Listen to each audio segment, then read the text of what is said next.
Assalamualaikum warahmatullahi wabarakatuh. Yang kami hormati Ibu Haja Asrianti Masud SSI MPD selaku dosen pengampu praktikum fisiologi tumbuhan, dan yang kami hormati Tadi Ska selaku asisten praktikum fisiologi tumbuhan. Pada kesempatan kali ini, kami dari kelompok 5 yang beranggotakan Sahrul Sugiana, Tiara Ardianti, Wildah Kodino Joah, dan saya sendiri Ulan Sari Fitria Rahayu akan melaksanakan praktikum yang berjudul fotosintesis, bertujuan untuk menganalisis peranan cahaya dan gelombang cahaya terhadap fotosintesis.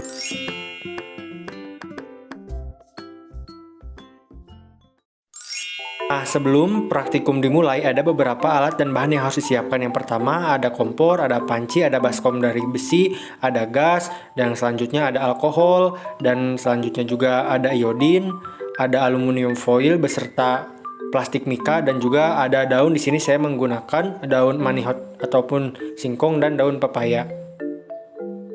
Nah, untuk langkah kerja yang pertama, saya akan menutup bagian daun pepaya menggunakan aluminium foil. Di sini saya menggunakan selotip agar aluminium foil tidak mudah copot. Kemudian lakukan hal yang sama dengan menutup daun menggunakan plastik mika merah, kuning, hijau, dan biru, serta daun singkong juga ditutup. Diamkan selama sehari sebelum dipetik. Langkah yang kedua yaitu merebus daun. Setelah daun dipetik, lalu direbus. Di sini saya menggunakan daun yang dibungkus aluminium foil terlebih dahulu. Setelah daun direbus, kemudian persiapkan panci yang di atasnya ada baskom dari besi yang telah diberi alkohol. Kemudian daun tersebut diangkat lalu direbus ataupun dipindahkan ke dalam wadah tersebut hingga pucat. Setelah daun layu atau pucat, kemudian angkat daun dan masukkan ke dalam baskom yang berisi air, lalu bersihkan ataupun tiriskan hingga alkohol tidak ada dalam daun. Kemudian letakkan ataupun bentangkan dalam piring, kemudian tetesi dengan lugol. Amati perubahan yang terjadi. Kemudian ulangi langkah 2 sampai 4 dengan daun yang berbeda. Tabel hasil pengamatan. Pada praktikum fotosintesis kali ini dilakukan dengan mengamati 2 jenis daun, yaitu yang pertama daun pepaya atau nama ilmiahnya Carica papaya L, dan daun singkong dengan nama ilmiah Manihot esculenta. Dengan menggunakan bahan uji yang sama, yaitu larutan iodin pada setiap perlakuan. Hasilnya, pada saat daun pepaya menggunakan alat penutup aluminium foil, hasilnya warna menjadi lebih gelap, dan pada saat daun pepaya dengan menggunakan alat penutup mika merah, mika kuning, mika hijau, dan mika biru, hasilnya semua sama, yaitu warnanya berubah menjadi gelap dan ada warna kehitaman.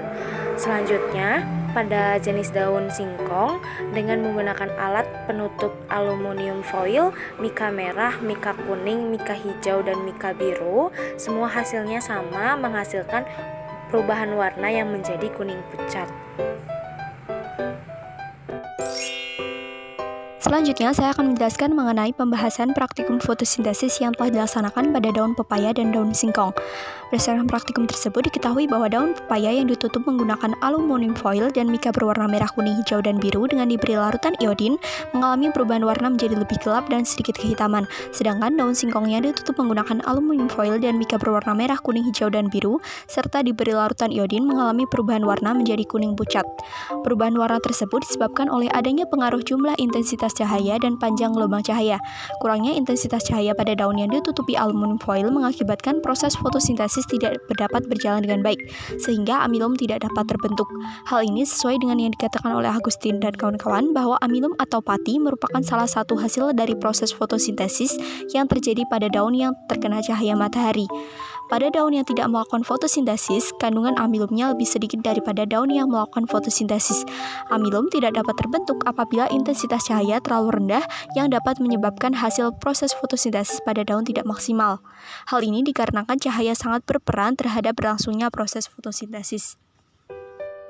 Sementara itu, pada daun yang ditutupi mika warna merah, kuning, hijau, dan biru serta diberi larutan iodin mengalami perubahan warna yang dipengaruhi oleh adanya gelombang cahaya. Gelombang cahaya pada masing-masing mika warna memiliki panjang gelombang yang berbeda-beda. Menurut Handoko dan Fajrianti, panjang gelombang warna merah ialah 625 hingga 675 nanometer. Panjang gelombang warna kuning ialah 565 hingga 590 nanometer. Panjang gelombang hijau ialah 520 hingga 565 nanometer. Sedangkan panjang gelombang warna biru ialah 435 hingga 520 nanometer. Masing-masing jenis cahaya berbeda pengaruhnya terhadap fotosintesis. Hal ini dikarenakan pada sifat pigmen yang terdapat penangkap cahaya yang bekerja dalam fotosintesis. Pigmen yang berbeda akan menyerap cahaya pada panjang gelombang yang berbeda. Semakin banyak cahaya yang diserap, maka semakin tinggi juga energi untuk melakukan fotosintesis. Berdasarkan praktikum fotosintesis yang telah dilakukan, dapat disimpulkan bahwa laju fotosintesis dipengaruhi oleh intensitas cahaya yang dapat menghasilkan amilum atau pati dari proses fotosintesis. Apabila intensitas cahaya sangat rendah, maka amilum yang dihasilkan akan sangat sedikit atau bahkan tidak sama sekali. Yang kedua, gelombang cahaya mempunyai pengaruh terhadap laju fotosintesis dengan melalui pigmen yang akan menyerap cahaya pada panjang gelombang warna yang berbeda-beda. Semakin banyak cahaya yang diserap, maka semakin tinggi juga energi untuk melakukan fotosintesis.